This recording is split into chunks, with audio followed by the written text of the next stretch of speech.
Assalamu alaikum everyone. How are you all? I hope you all are doing great by the Almighty. তো আজকে অনেক দিন পর দীর্ঘ 1 মাস পর তোমাদের সামনে একটি ক্লাস নিয়ে হাজির হয়েছি। তো এসএসসি 26 ব্যাচ তোমাদের রেজাল্ট দিয়েছে। অনেকেরই রেজাল্ট আশানুরূপ হয়নি। রেজাল্ট এবার খুবই আহ, দুর্ভাগ্যজনকভাবে খুবই খারাপ হয়েছে। অনেক বেশিরভাগ ছেলেমেয়েই ফেল করেছে ইংরেজিতে আর নয় অঙ্কে। বেশিরভাগই 38% সম্ভবত ফেল করেছে। তো সেক্ষেত্রে অনেক ছেলেমেয়ে ফেল করেছে ইংরেজিতে। তো ইংরেজিতে এসএসসি 26 ব্যাচ যারা 27 ব্যাচের সাথে ইমপ্রুভমেন্ট পরীক্ষা দিবা এবং একই সাথে এসএসসি 27 ব্যাচ, আজকে আমি তোমাদের সাথে আলোচনা করব কিভাবে ইংরেজিকে খুবই সহজভাবে পড়া যায় এবং কিভাবে ইংরেজি পড়া উচিত। আসলে আসলে কিভাবে ইংরেজি পড়লে প্রপার ওয়েতে শেখা যায় এবং সেকেন্ড পেপারে খুবই ভালো একটা মার্ক এনশিওর করা যায়, আমরা সেটাই দেখার চেষ্টা করব। প্রথমেই যে জিনিসটা নিয়ে আমরা তোমরা এখানে দেখতে পাচ্ছ যে সিরিয়াল মেনটেন করা হয়নি এখানে, তাই না? এখানে তোমরা বইয়ের সিরিয়ালের সাথে মিল পাবা না। এটা আমার ব্যক্তিগতভাবে অ্যানালাইসিস করে বানানো, এটা অন্য অ্যানালাইসিস। এইভাবে আসলে পড়া উচিত। তো প্রথমেই তোমরা যেই টপিকটি দেখতে পাচ্ছ সেটি হলো সাফিক্স অ্যান্ড প্রিফিক্স। তো সাফিক্স অ্যান্ড প্রিফিক্স কেন এটা শুরুতে পড়া উচিত তোমাদের আমি বলবো।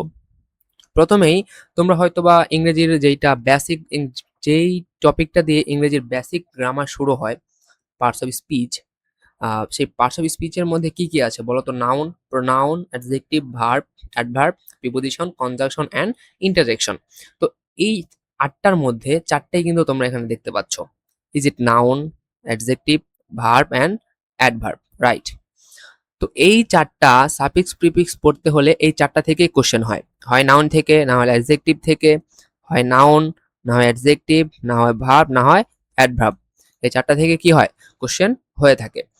তো তোমরা যদি প্রথমেই সাফিক্স প্রিফিক্সটা পড়ে নাও তাহলে তোমাদের বেসিকের অর্ধেকটাই কভার। আচ্ছা, তো আশা করি তোমরা বুঝতে পেরেছো প্রথমে কেন সাফিক্স প্রিফিক্স পড়তে হবে। তারপরে তোমরা যে টপিকটি শুরু করতে পারো সেটি হলো প্রিপোজিশন। কেন? কারণ আমরা জানি পার্টস অফ স্পিচের যেই এই প্রিপোজিশন ও পার্টস অফ স্পিচের একটা পার্ট। তো পার্টস অফ স্পিচের একটা পার্ট প্রিপোজিশন। এই প্রিপোজিশন পড়লে তোমরা প্রিপোজিশনের মধ্যে কিছু আছে অ্যাপ্রোপ্রিয়েট প্রিপোজিশন, যেমন accustomed to, abide by, abide in, abide with, এগুলো অ্যাপ্রোপ্রিয়েট প্রিপোজিশন।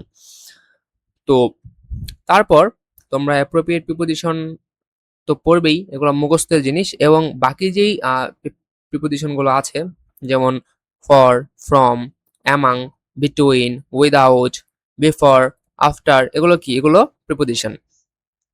তো প্রিপোজিশনটা পড়লে তারপরে তোমাদের পার্টস অফ স্পিচের মধ্যে 5টা টপিক চলে গেল। এখন অনেকেই এখানে আর্টিকেল দেখে জিজ্ঞেস করতে পারো, ভাইয়া, যে মনে মনে ভাবতে পারো যে আর্টিকেল তো আমাদের নেই, আর্টিকেল আমরা কেন পড়বো? আচ্ছা, এর উত্তরে তোমরা খুব নিচে লেখা দেখতে পাচ্ছ যে গ্যাপ ফিলিং এর জন্য গুরুত্বপূর্ণ, very very important gap filling এর জন্য, যেটা তোমাদের 6 নম্বরে আছে, গ্যাপ ফিলিং উইথ ক্লু। তো এখানে তোমরা দেখতে পাচ্ছ আর্টিকেল যদি কেউ ভালো মতো সময় দিয়ে পড়ে 10 মিনিটের বেশি লাগার কথা না, 10 থেকে 15 মিনিট হাইস্ট, আর্টিকেল তার ডান। আর্টিকেল অনেকে আমরা জানি যে আর্টিকেল তো পার্টস অফ স্পিচের যে 8টা প্রকারভেদ আছে তার মধ্যে তো আর্টিকেল নেই। আর্টিকেল তো পার্টস অফ স্পিচের মধ্যে পড়ে না। তবে আমি বলছি আর্টিকেল এক ধরনের পার্টস অফ স্পিচ। কেন পার্টস অফ স্পিচ? কারণ আর্টিকেল হলো এক ধরনের অ্যাডজেক্টিভ। কারণ তোমরা খেয়াল করলে দেখতে পারবে যে আর্টিকেল একটি নাউনের পূর্বে বসে নাউনকে মডিফাই করে, আর আমরা জানি নাউনকে মডিফাই করতে পারে কে? অ্যাডজেক্টিভ। এই জন্য আর্টিকেল এক ধরনের অ্যাডজেক্টিভ।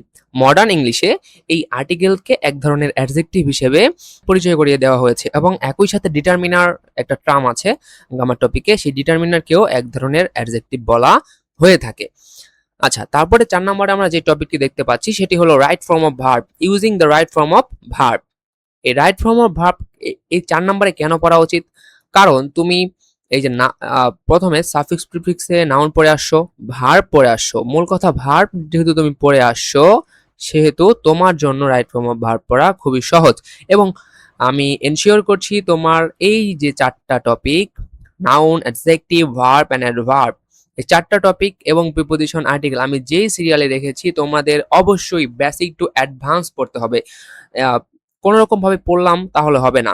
তোমরা এটুকু অন্তত বিশ্বাস রাখতে পারো যে তোমরা যখন এসএসসি দিয়ে ইন্টার ইন্টার উঠবা, অনেক টপিকই তোমাদের আছে এবং এই টপিকগুলো তোমরা এমনভাবেই পড়ো যাতে তোমাদের শুধু এসএসসিতেই না, ইন্টারে এবং ভবিষ্যতে তোমাদের অ্যাডমিশনও পর্যন্ত কাজে লাগে। এই প্রতিটা টপিক, এই noun, pronoun, adjective, verb, adverb, preposition, article, right form of verb, connectors, এই প্রতিটা টপিক তোমাদের অ্যাডমিশনে গিয়ে কাজে লাগবে। আর যাদের এখন থেকে স্বপ্ন স্বপ্ন দেখো যে বাংলাদেশের নাম্বার 1 যে ইউনিভার্সিটিগুলো আছে সেগুলোতে তোমরা পড়াশোনা করবে, তো তোমাদের এখন থেকেই পড়া উচিত।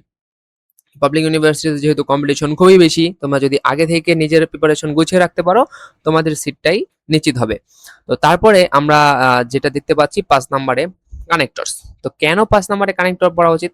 কারণ আমরা জানি পার্টস অফ স্পিচের যেই 7 নম্বর টার্মটা আছে সেটি হলো কনজাংশন এবং শেষে আছে ইন্টারজেকশন। ইন্টারজেকশনটা তোমাদের পড়ার দরকার নেই আপাতত। তো এই পার্টস অফ স্পিচে যে কনজাংশন টপিকটা আছে, তো এই কনজাংশন তোমাদের পড়তে হবে। কনজাংশনের মধ্যে দেখো কি কি আছে, কানেক্টরস এর মধ্যে তোমাদের কনজাংশন, লিঙ্কার্স, অ্যাডভার্ব। অ্যাডভার্বটা আমি পাশে লিখে রেখেছি রিভিশন, কারণ অ্যাডভার্বটা তোমরা এই যে এখানে আগেই পড়ে এসছো, এই যে অ্যাডভার্বটা তোমরা পড়ে এসছো, এই জন্য আমরা এখানে লিখেছি কি রিভিশন, রাইট? আচ্ছা, তারপরে তোমরা 6 নম্বরে দেখতে পাচ্ছ gap filling with clue. Gap filling with ক্লুর পাশে তোমরা দেখতে পাচ্ছ 1 2 3 4 5 লিখে রেখেছি, 1 2 3 4 and 5। কেন? কারণ এই যে প্রথম 5টা তোমাদের সাফিক্স এন্ড প্রিফিক্সের যে নাউন, অ্যাডজেক্টিভ, ভার্ব, অ্যাডভার্ব, এই 2 নম্বরে প্রিপোজিশন, 3 নম্বরে আর্টিকেল, 4 নম্বরে রাইট ফর্ম অফ ভার্ব, 5 নম্বরে কানেক্টর, এই প্রত্যেকটা টপিক তোমাদের গ্যাপ ফিলিং এ কাজে লাগবে।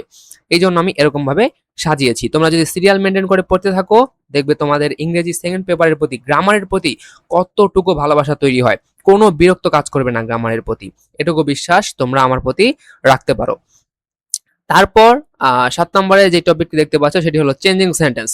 এই চেঞ্জিং সেন্টেন্স তোমাদের এই 4 আর 5 চেঞ্জিং সেন্টেন্সের মধ্যে রাইট ফর্ম অফ ভার্বও তোমাদের কাজে লাগবে এবং অবশ্যই কানেক্টরস তোমাদের কাজে লাগবে। বিশেষ করে কনজাংশন, লিঙ্কার্স, এগুলো তোমার অ্যাডভার্ব, এগুলো তোমাদের কাজে লাগবে। তারপরে তোমরা দেখতে পাচ্ছ ট্যাগ কোশ্চেন। ট্যাগ কোশ্চেন খুবই সহজ একটা টপিক। আমি যদি ট্যাগ কোশ্চেন তোমরা 10 মিনিট যদি ভালো মতো এটার পেছনে সময় দাও, ট্যাগ কোশ্চেন অবশ্যই ডান হয়ে যাবে। ট্যাগ কোশ্চেনের ক্লাস তোমরা আমার ইউটিউব চ্যানেলে পেয়ে যাবে, সেখান থেকে ক্লাসটা করে নিতে পারো। এই প্রতিটা টপিকই আমি আস্তে আস্তে প্লেলিস্ট আকারে সাজিয়ে দিব এবং সবগুলোই ক্লাস নেওয়ার চেষ্টা করব। তোমরা আমার ইউটিউব চ্যানেলে পেয়ে যাবে ইনশাআল্লাহ। তারপরে 9 নম্বরে যে টপিকটি দেখতে পাচ্ছ সেটি হলো পাঞ্চুয়েশন অ্যান্ড ক্যাপিটালাইজেশন, অর্থাৎ যেটাকে আমরা ওই যে দাড়ি, কমা, ফুল স্টপ, তারপরে ক্যাপিটাল লেটার, কোথায় কোনটা বসে, এগুলো আমরা পাঞ্চুয়েশনে দেখতে পাই। এটা খুবই মোটামুটি একটু সময় দিলেই নাম্বার পাওয়া যায়। অনেকেই এটা ভুল করে, অনেকেই তোমার বুঝতে পারে না যে কোথায় কি বসবে। তারপরে যে টপিকটি দেখতে পাচ্ছি 10 নম্বরে সেটি হলো সাবস্টিটিউশন টেবল। এটাও খুবই সহজ টপিক। এটা তো একটু গভীরভাবে আধা ঘন্টা 1 ঘন্টা সময় দিলেই বোর্ড কোশ্চেনগুলো যদি ভালো মতো কেউ প্র্যাকটিস করে তাহলেই এনাফ। আর এই প্রতিটা টপিক গ্রামারের মূল সূত্রই হচ্ছে, শুধু গ্রামার না, যে কোনো টপিকেরই মূল সূত্র হচ্ছে খুব বেশি পরিমাণ প্র্যাকটিস করতে হবে। একটা টপিক ভালো মতো বেসিক বোঝার পর খুব হিউজ পরিমাণে কোশ্চেন সলভ করতে হবে। সে টেস্ট পেপার থেকে হোক, গাইড থেকে হোক, বিগত বছরের কোশ্চেনগুলো, বোর্ড কোশ্চেনগুলো সলভ করতে হবে। তো এই ছিল আমি কিভাবে গ্রামার পড়তে হবে এসএসসির একটা ফরম্যাট, যে তোমরা কিভাবে গুছিয়ে শুরু থেকে বেসিক থেকে শেষ করতে পারো ইংলিশ গ্রামারটা, এটা দেওয়ার আমি চেষ্টা করেছি। তো আমার নাম তোমরা দেখতেই পাচ্ছ, আমাকে সবাই চিনে থাকবে। আমি আমার এই অ্যাডমিশনের জন্য কিছুদিন ভিডিও দিতে পারিনি, এখন থেকে রেগুলার ক্লাস দেওয়ার চেষ্টা করব।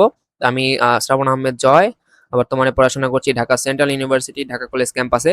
তো অবশ্যই তোমরা ভালো থেকো এবং পরবর্তী যেই ক্লাসগুলো আমি দেওয়ার চেষ্টা করব এখন থেকে রেগুলার। এবং তোমাদের কোন কোন টপিকের খুবই সমস্যা এবং কোন কোন বিষয়ে তোমরা সাজেশন চাও অবশ্যই আমাকে কমেন্ট করে জানাবে। ভালো থেকো সবাই। আসসালামু আলাইকুম। আল্লাহ হাফেজ।